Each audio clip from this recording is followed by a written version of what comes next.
Nowadays, when you hear the name Paul Pierce, most people immediately think of his bold takes as a sports reporter or his infamous wheelchair moment in the NBA Finals. But what if I told you that Paul Pierce's legacy is far greater than the memes people know him for today? I'm about to break down why Paul Pierce on the Celtics was far greater than most NBA fans give him credit for, and how he was one of the best three-level scorers in the history of the NBA. Before Pierce's NBA career even began, he had already made a name for himself at Kansas, where he became a consensus All-American during his junior season. His ability to score the ball in a variety of ways impressed NBA scouts so much that he was projected to be a top 5 pick in the 1998 NBA draft. Scouts viewed Pierce as one of the most polished players in his class, believing he had all of the tools to succeed at the next level. He was a versatile three-level scorer, attacking the rim, dominating the mid-range, and knocking down threes with efficiency. However, on draft night, things didn't go as planned. Once projected to go as high as 3rd overall, Pierce unexpectedly began slipping down the draft board. He ultimately fell to number 10, where the Boston Celtics were on the clock. Rick Pitino, the Celtics coach and GM, hadn't done any scouting on Pierce, as he assumed he'd be taken long before their pick. The Celtics actually had their eyes set on German big Dirk Nowitzki, but he was selected 1 pick prior. Despite their lack of preparation, the Celtics knew they couldn't pass on a talent like Pierce. They ended up selecting him with that 10th pick, a twist of fate that would change the trajectory of the franchise for the next 15 years. Paul Pierce wasted no time making an impact in his rookie season with the Celtics. Despite the team's struggles, Pierce put up solid numbers, showing flashes of the elite scorer he would become. In his rookie year, he had 16 games with 20 or more points, and even 2 30-point performances. But it was the way he finished the season that really caught the NBA's attention. One of his standout performances came on April 29, 1999, when he dropped 31 points against the Miami Heat, proving he was more than just a promising rookie. He was a future star in the making. His impressive first year earned him 3rd place in the Rookie of the Year voting, behind Vince Carter and Jason Williams. Heading into his second season, Pierce picked up right where he left off. He started the season on fire, averaging 21.1 points and 7.1 rebounds over his first 8 games. Not only was his individual play improving, but the Celtics as a team were taking steps forward. After finishing the previous season at 19-31, Boston improved to a 35-47 record, showing fans that there were better days ahead. While they still weren't a playoff team, Pierce's rapid development set the stage for what was to come. Paul Pierce's 3rd NBA season was supposed to be his breakout year, but before it even began, he faced a life-changing event that could have ended his career, or even worse, ended his life. On September 25, 2000, Pierce was stabbed 11 times in the face, neck, and back while at a Boston nightclub. After the incident, he was immediately rushed to the hospital, where he underwent emergency life-saving surgery. The attack was so severe that doctors said he was lucky to be alive, and he was beyond lucky that he was able to continue his basketball career. But in just 5 weeks, Pierce made a miraculous recovery and was ready to suit up for the season opener. Not only did he play to start this season, but he wasted no time and dominated the league. Pierce started the 2000-2001 season playing the best basketball of his young NBA career. Over the first 20 games, he averaged 23.9 points and 6.5 rebounds, showing no signs of slowing down. One of his early highlights came against Tracy McGrady in the Orlando Magic, where he dropped a career-high 41 points in a Celtics victory. By the midway point of the season, Pierce was averaging about 24 points and 6.5 rebounds, while shooting 44.7% from the field. His scoring, efficiency, and leadership had cemented him as one of the league's top young stars. However, despite these impressive numbers, he was snubbed from the All-Star game, but that disrespect only fueled him, and he continued to elevate his game. One of the defining moments of Pierce's early career came on March 13, 2001, in a matchup against the defending champion Los Angeles Lakers. Pierce erupted for 42 points, going toe-to-toe with Shaquille O'Neal in a narrow Celtics loss. After the game, Shaq had one legendary statement that would stick with Pierce forever: "Paul Pierce is the truth." From that moment on, the truth became Pierce's official nickname, one that would follow him throughout his Hall of Fame career. By the end of the season, Pierce had fully emerged as one of the NBA's premier scorers. He finished the year averaging 25.3 points per game, including 8 40-point games and 23 games with 30 or more points. Despite his individual dominance, the Celtics still struggled as a team. They finished with a 36-46 record, once again missing the playoffs. However, there was no denying it anymore. Paul Pierce was a superstar, and his best was yet to come. After 3 seasons of missing the playoffs, the 2001-2002 season marked a turning point for Paul Pierce and the Boston Celtics. The team showed significant improvement, and for the first time in Pierce's career, they were a serious contender in the Eastern Conference. Early in the season, Pierce led the Celtics to a 6-game winning streak, where he averaged 29.5 points and 6.8 rebounds per game. His dominance reached another level on December 1st, 2001, when he set a new career high with 48 points in a win against the New Jersey Nets. By the 25-game mark, Boston held a 17-8 record, showing they were finally ready to compete at a high level. Despite some ups and downs, the Celtics remained strong heading into the All-Star break with a 28-21 record. Pierce was playing the best basketball of his career, averaging 26.4 points, 7 rebounds, and 3.5 assists per game. His efforts earned him his first ever NBA All-Star selection, officially solidifying him as one of the league's best players. Boston closed out the season with a 49-33 record, securing the 3rd seed in the Eastern Conference. This meant that for the first time in his NBA career, Paul Pierce would be playing in the NBA playoffs. Pierce's impressive season also earned him a spot on the All-NBA 3rd team, further proving his superstar status. In the first round, the Celtics faced off against the Philadelphia 76ers, led by Allen Iverson. The previous season, the 76ers made the NBA Finals, but to the Celtics, that didn't matter. Boston jumped out to a 2-0 series lead, with Pierce scoring 31 and 25 points in the first 2 games. However, the Sixers responded, winning 2 straight games to tie the series 2-2. With the series on the line in a winner-go-home Game 5, Pierce delivered one of the greatest playoff performances of his entire NBA career. He scored 46 points on 16 of 25 shooting, leading Boston to a dominant 120-87 blowout victory. In the second round, the Celtics went up against the 2-seeded Detroit Pistons, and after losing Game 1, the Celtics proved to be the better team, winning 4 straight games to take the series 4-1. Pierce played a huge role, averaging 20.2 points and 8.6 rebounds per game, helping Boston advance to the Eastern Conference Finals for the first time in 14 years. In those conference finals, the Celtics met the New Jersey Nets, led by Jason Kidd. The series was extremely competitive, and while Paul Pierce led the Celtics to a historic 21-point fourth-quarter comeback in Game 3, the turning point came in Game 4. Boston led the series 2-1, but suffered a 94-92 heartbreaking loss, allowing the Nets to tie the series up. New Jersey used that momentum to win the next 2 games, closing out the series in 6. Despite the loss, Pierce was phenomenal during this series. He led all scorers, averaging 23.7 points. Although the Celtics fell short of the NBA Finals, this season proved they were back as contenders, and that Paul Pierce was more than just a scorer. He was a true franchise player. His first All-Star appearance, a deep playoff run, and multiple legendary performances set the stage for what was to come. The Celtics had a superstar in Paul Pierce, and the league knew it. From 2003 to 2007, Paul Pierce continued to solidify himself as one of the best players in the NBA, but the Celtics failed to build a championship-caliber team around him. Despite his dominance, Boston struggled to stay competitive, which led to multiple disappointing seasons. Pierce continued his superstar path in the 2002-2003 season, earning his 2nd straight All-Star selection and another spot on the All-NBA 3rd team. And as a team, the Celtics had another solid playoff showing, defeating the Indiana Pacers in the first round. However, they were once again eliminated by the New Jersey Nets, this time in an embarrassing 4-0 sweep. This loss frustrated the organization, leading to a major shakeup. After the sweep, Boston traded Antoine Walker, the best teammate Pierce had had up until that point, in exchange for some role players and a first-round pick. This left Pierce without a true co-star, and it became clear that the Celtics were not building a contending team around him. In 2004, Pierce still played at an elite level, earning another All-Star nod, but the Celtics barely made the playoffs before getting swept by the Indiana Pacers in the first round. And things only continued to get worse, as Boston missed the playoffs for 3 straight seasons from 2005 to 2007. Despite the team's struggles, Pierce continued to shine, averaging around 24 points and 6.5 rebounds per game over this stretch. By 2007,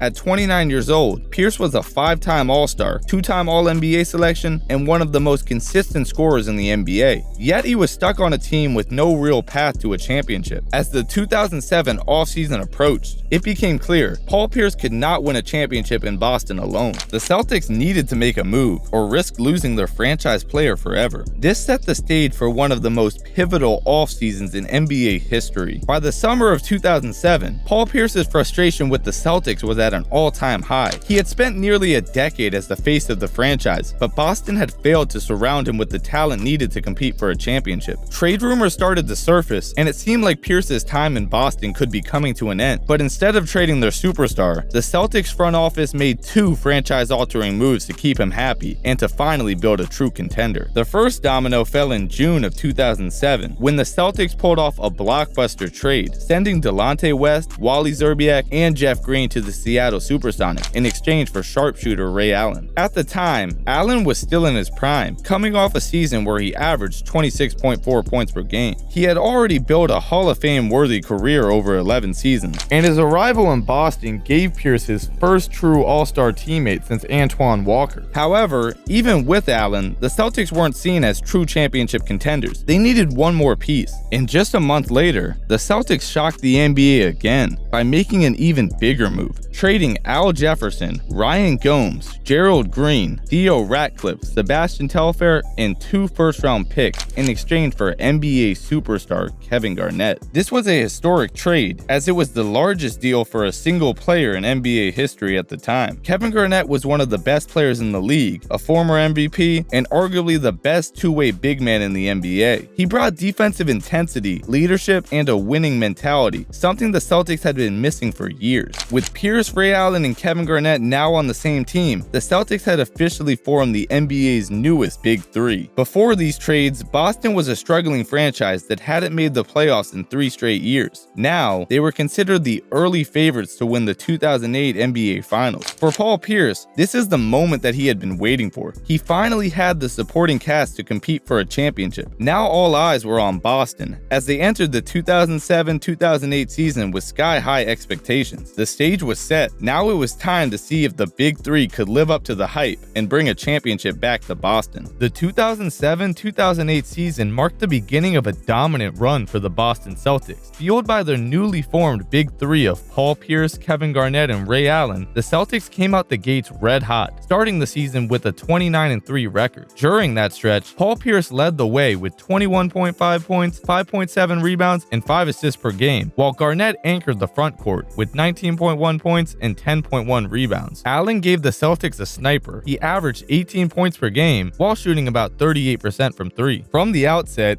it was clear that the trio meshed perfectly, and the Celtics quickly emerged as the heavy favorites to win the championship. Their unselfish play and commitment to defense under head coach Doc Rivers set them apart from the rest of the league. Pierce in particular demonstrated his willingness to sacrifice individual stats for the greater goal of winning. After years of being the Celtics' primary scorer, he adjusted his game to fit within the team's system, taking just 15 shots per game to start the season, compared to the 18+ attempts he had averaged in the previous years. This showed his willingness to do whatever it takes to win. Pierce being able to put winning above personal accolades set the tone for the entire team and helped establish a championship mentality early in the season. The Celtics continued their dominance, and by the All-Star break, they had a 41-9 record. All 3 members of the Celtics' Big Three were named NBA All-Stars, further solidifying Boston's status as the NBA Finals favorite. As the regular season concluded, the Celtics finished at 66-16, which gave them the best record in the entire NBA. Pierce remained the team's heart and soul, finishing the season averaging around 20 points, 5 rebounds, and 5 assists per game. His leadership and willingness to adapt his game for the betterment of the team were crucial in their success. With the league's top record secured, the Celtics entered the playoffs as the number 1 seed in the Eastern Conference, setting up a first-round matchup against the 8th-seeded Atlanta Hawks. While many people expected an easy series for the Celtics, the Hawks put up a much stronger fight than anticipated. After falling behind 0-2, Atlanta stunned Boston by winning 3 of the next 4 games, pushing the series to a Game 7. However, when it mattered most, Pierce and the Celtics came out swinging, completely dismantling the Hawks. By the end of the third quarter, Boston led 79-43, and Pierce finished as the game's leading scorer with 22 points. The Celtics had dodged a potential first-round upset and advanced to face LeBron James and the Cleveland Cavaliers in the second round. The series against Cleveland began with the Celtics defending home court, going up 2-0. Pierce struggled in Game 1, shooting just 2 for 14, but he bounced back in Game 2, leading Boston with 19 points. The Cavaliers responded by winning both of their home games, tying the series at 2-2. In a pivotal Game 5, Pierce and LeBron dueled. LeBron finished with 35 points, and Pierce finished with 29, but the Celtics managed to pull out a 96-89 victory, regaining control of the series. Cleveland bounced back in Game 6, grinding out a 74-69 win, which forced a winner-go-home Game 7. You couldn't write something better than this. Game 7, Celtics vs. Cavs, TD Garden. The atmosphere was electric. In the first half, it was clear that this game would live up to all of the the hype. Both teams fought like their season was on the line, because it was. By halftime, the Celtics held a 50-40 lead, with Pierce exploding for 26 points and LeBron right behind him with 23. The Cavs were down, but they weren't out by any means. By the end of the third quarter, Cleveland had cut the Celtics lead down to just 5. LeBron and Pierce continued the battle, playing some of the best basketball of their entire careers. However, in the fourth quarter, LeBron and the Cavs ran out of gas. The Celtics held on to their lead and secured a 97-92 victory, advancing to the Eastern Conference Finals. Pierce's 41-point performance was one of the most iconic moments of his career, as he led Boston to victory in one of the greatest Game 7 duels in NBA history. The Celtics had now found a way to survive 2 7-game series, proving their resilience as they moved on to face the 2004 champion Detroit Pistons in the Eastern Conference Finals. The Pistons still had 4 key starters from their championship team: Chauncey Billups, Rasheed Wallace, Tayshaun Prince, and Richard Hamilton, and they were all playing great basketball, starting the playoffs with an 8-3 record. In Game 1, Pierce and Garnett combined for 48 points, leading Boston to a hard-fought victory. However, the Pistons responded immediately, stealing Game 2 on the road and evening the series at 1-1. With the series shifting to Detroit, the Celtics were desperate for a win, and in Game 3, they managed to sneak out a 94-80 victory, regaining control of the series. However, they couldn't maintain their momentum, dropping Game 4,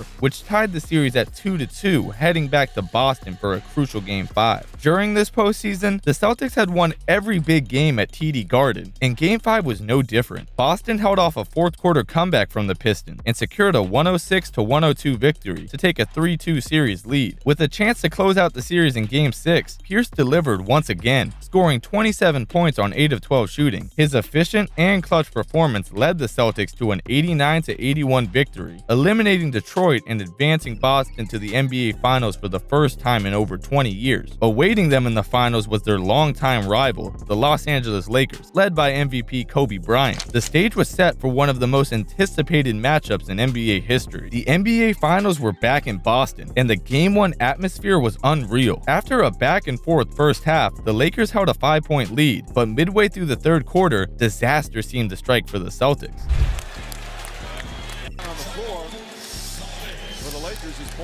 As Paul Pierce was carried off the floor and then wheelchaired into the locker room, TD Garden went silent, fearing the worst. However, after just 1 minute and 17 seconds of game time, Pierce came storming out from the back, and Celtics fans erupted. Maybe Pierce was actually hurt. Maybe he just had to use the bathroom. Regardless, this was the moment that shifted the entire momentum of the game. The Celtics rode that energy to a 98-88 victory. In Game 2, they secured another home win, behind 27 points from Pierce. However, in Game 3, Kobe Bryant was just too much for the Celtics to handle. He scored 36 points and kept the Lakers' finals hopes alive. But in Game 4, Boston managed to steal a crucial game on the road, with Pierce leading all scorers with 20 points. The Lakers bounced back with a win in Game 5, despite Pierce's 38-point performance, forcing the series back to Boston with the Celtics leading 3-2. But just like they had done all postseason, the Celtics dominated at home, and they won Game 6 131-92 to win their first NBA championship in over 20 years. Pierce had experienced the lowest of lows in Boston. He was ready to be traded less than a year earlier, but now he had led the Celtics to a championship and was named NBA Finals MVP. His journey from near departure to the ultimate triumph cemented his legacy as one of the greatest Celtics of all time. In the years following their championship, Pierce continued to play at an elite level. He had a monster season in 2008-2009, earning all NBA second-team honors, but the Celtics were upset in the second round by Dwight Howard and the Orlando Magic. In 2010, Boston returned to the NBA Finals, but the Lakers' roster upgrades proved to be the difference. Pierce led the Celtics in scoring that postseason, but signs of the team's aging core became evident. In 2011, LeBron James' decision to join the Miami Heat alongside Dwayne Wade and Chris Bosh shifted the entire NBA. The Celtics, once favorites in the East, were now behind Miami. Boston battled that Miami team in the 2011 playoffs, but the younger and more talented Heat Big Three proved to be too much to handle, even as Pierce still averaged 21 points per game. However, in 2011, 2012, the Celtics geared up for one final run. While the Big Three was aging, Rajon Rondo was entering his prime, and the lockout-shortened season kept the team fresh for the playoffs. To start that playoffs, Boston won close series against the Hawks and 76ers, then pushed Miami to 7 games in the Eastern Conference Finals, but just didn't have enough to close out the series. At 34 years old, Pierce went toe-to-toe with prime LeBron, Wade, and Bosh, a part of his career that remains underappreciated. In 2012-2013, Pierce played his final season in Boston, still averaging 18.6 points per game, but for the first time in years, he was not named an NBA All-Star. It was the end of an era for the Celtics, as the franchise would soon move into a rebuilding phase, ultimately trading Pierce and Garnett to the Brooklyn Nets that summer. In Boston, Pierce scored over 24,000 points, was named an All-Star 10 times, earned 4 All-NBA selections, and gave the city a championship while winning the Finals MVP. Nowadays, people remember Pierce as a goofy media member, but true NBA fans remember him as one of the greatest Celtics players of all time.